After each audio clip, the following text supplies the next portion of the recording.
Had to say yesterday about being down 2-0 to Denver heading into tonight's Game 3 here in L.A. It's all about sustainability. I mean, it doesn't matter what you can do throughout the first 47 and a half minutes. We got to close the game, which we didn't do. We got to do a better job of that. But, some of the things that we've done over the first couple games, we're very excited and happy about those, but we got to do a better job of closing. Okay, Keyshawn, is it just as simple as we got to do a better job of closing? We've been talking about this for how long now, Skip? The last 6 minutes of a game? We've been talking about it since I joined the show, and we talk about the Lakers against the Nuggets. So he's absolutely 100% right. 100. You think about it, the first 3 quarters and a half of the game, like he said, they were good. It's that last little fourth quarter, I'll give it 6 minutes, it might be less than that the Lakers all of a sudden forget how to play. They've been outscored by 12 points a game with the final 6 minutes in this series. In Game 5, they was out in Game 5. I mean, 5 in Game 1 and 7 points in Game 2. That's it. So that's in the last 6 minutes. So they can somehow figure out in Game 3 not to let that happen, which I feel like I don't think it'll be close in Game 3. That's the way I'm feeling. I'm feeling like it won't come to the last 4 minutes. Well, for your sake, that it would help. Right? I think they're getting a little comfortable in Denver, and we're mad, and we're disappointed, and we're embarrassed. We'll come out and play a whole lot different. But he's absolutely right, though. In Game 1, we saw what happened. He was a participating spectator. In Game 2, he participated as a player in those last several minutes of the game. Except he missed, obviously, the shot, but he was active and very active. He was. Now, everybody else just needs to come to the party to get the deal closed. We're not out of we're not out of it. Yeah. I know everybody assumes that it's over and done with. Yeah, everybody does, and it is over and done with. That was, but wait, that Game 2 was so great. It's so interesting to watch this game tonight because that was a soul-snatching game for the Lakers. A soul-snatcher. They had to go through it all in the locker room before that game, and in the whole game, it was going exactly like they wanted to. I started this little YouTube channel, and I've been sitting at my office watching these little games, and I was talking about this when I watched what D'Angelo Russell did against the Pelicans. I said on the channel, this right here gives the Lakers a shot. At the end of that Pelicans game, you remember when LeBron turned the ball over, they went the other way, right? And D'Angelo Russell hustled back. I don't forget who it was. He was driving. He kicked the ball back out. D'Angelo Russell intercepted that pass. Turned around. They went back down on the other end. Later on, Austin Reeves caught him in the corner with a dagger. Down the stretch. I went on talking about down the stretch. If D'Angelo Russell can do that down the stretch, they got a shot at winning, even beating the Denver Nuggets, which they've had issues with. Now, D'Angelo Russell started out that second game playing real well, but it's going to go down the stretch. And what LeBron is talking about, Key, you brought it up, LeBron can't do it down the stretch. I saw the first game, in this first playoff game, LeBron went up and dunked. I said, he ready. But towards the end of that game and in the second game, LeBron drives to the basket, doesn't have quite the lift. He's old, and you need someone else now to help finish. Second game, he was fine in the fourth quarter. You need someone else to help finish, And that's where D. Russell has to come in. He has to learn. They got to be better at finishing. And that's all he's talking about. He's talking about knocking down those shots on those crucial possessions, and you got to come back and make some plays. If D'Angelo Russell did what he did in Pelicans and make plays like that down the stretch, they can win games. If you don't, they won't. And stop putting it all on LeBron. He's 100 years old. Down the stretch, those legs look 100 years old. He's saying somebody else has to play well down the stretch. I'm too old for that. That's the other part I thought he meant to say. Really? Okay, so Paul Pierce has given LeBron the out-of-gas excuse in Game 1. He just gave it to him. Well, he just gave him the too old excuse. Not out of gas, just too old. Well, that puts you out of gas. All right, this is just me. That puts you out of gas. I wish just one time that LeBron would step up to the microphone and say, I need to be better down the stretch, because I don't care what you say.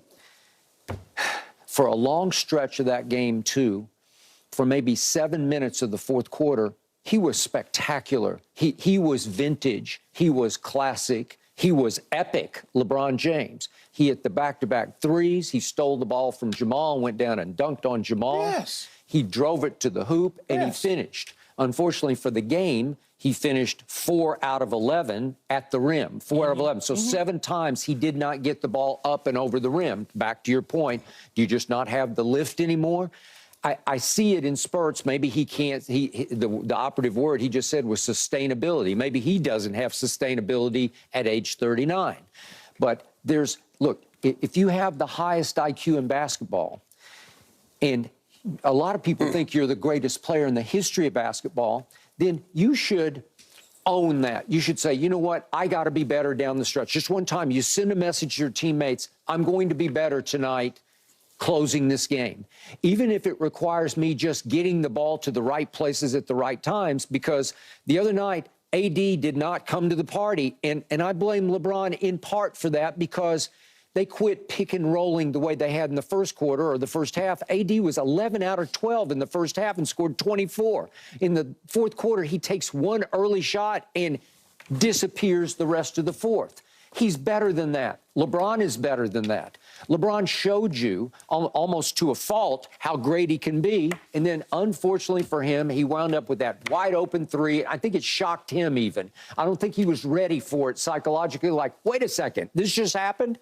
I got a free throw from the three-point line, basically, where nobody's around me.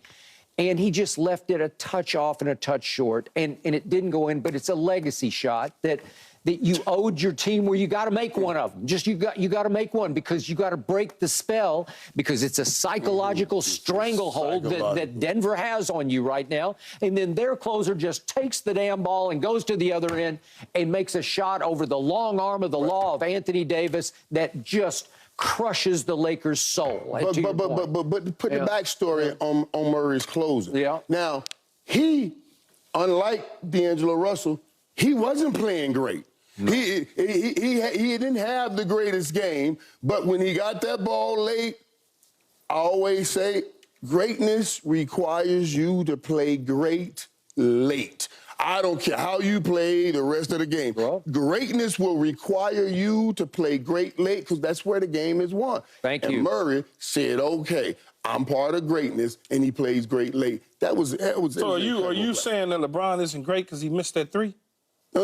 LeBron is great. LeBron's great. Because it sounds like that's what you're saying. No, LeBron is great. LeBron is great. Now, LeBron is no longer the young guy that can win the game by himself. Now, LeBron's great, and he gets people involved now more so than I just talked about having the lift to be able to do that. But now that's why it's so important for D'Angelo Russell, someone else, to come on, finish with this. Let's finish. There's no question because LeBron about that. doesn't have that in. Not that he can't do it, he doesn't have the energy to do it. There's no question that the other players around him have to come to the party in those last 6 minutes of the game. Period. Both on the offense and the defensive ends, because Joker and Murray, from an offensive standpoint, they take over when those 6 minutes occur. They all of a sudden start playing a different game, because we changed what we did the first 3.5 quarters against them, both on the offensive and defensive side. Now, who is that on? Is that on the coach, as AD would suggest? Or is that on LeBron James /coach, as Skip would suggest? I would. See? No, that's just the reality of it. I know it. I got a player saying, right, and as a leader, we don't know as our guy, why is he saying this in challenging not necessarily the authority, but the coaching style of the coach, if that's not true? Players don't just say something that's not true. Yeah. They just don't. And Darvin didn't exactly fire back yesterday. He just said, I'll agree to disagree with them, right? Like he didn't take him on public. But who is that saying we gonna run it through LeBron? Is that coming from the coach, or is that coming from LeBron? Because AD in the pick and roll, we went away from that. Who made that decision? Because if I'm standing there on the sideline and I'm looking at this and I'm looking at we're not running our offense a certain way, then I'm going to call a timeout and bring them together and say, hey, man, what are y'all doing? It feels like Darvin just defers to LeBron whenever. You know, like. Well, maybe that's the wrong thing to do. Okay, you could be right. Maybe that's the wrong thing to do, and Anthony Davis is saying it without saying it. Man, Anthony ain't calling out LeBron. Man, come, are you saying what I am saying, if you let me finish, Johnny Cochran. Okay, go ahead. What I am saying is calling out LeBron. What I am saying is maybe AD is saying that message to the coach so it can ricochet into LeBron's ears, opposed to him saying it directly to LeBron, because that's not AD's style, and they're friends. Maybe he's better to just say about the coach, so the coach can talk to the situation.